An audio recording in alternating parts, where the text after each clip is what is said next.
Pemilihan Presiden 2024 mendatang diprediksi hanya akan diikuti 2 calon saja. Dan inilah yang kini sedang diusahakan Presiden Joko Widodo.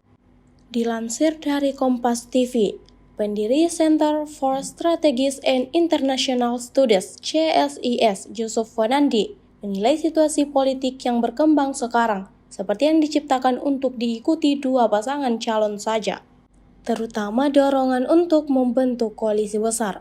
Yusuf pun menilai hal itu juga dilakukan Jokowi.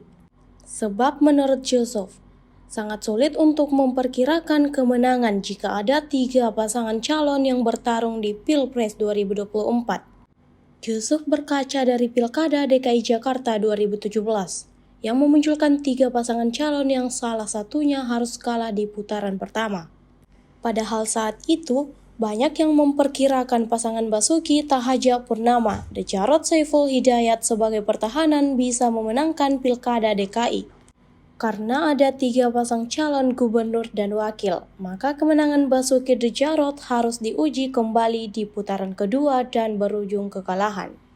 Olehnya, ia menilai koalisi pendukung keberlanjutan pemerintah Jokowi ini tidak akan membiarkan lebih dari 2 pasangan capres dan wacapres.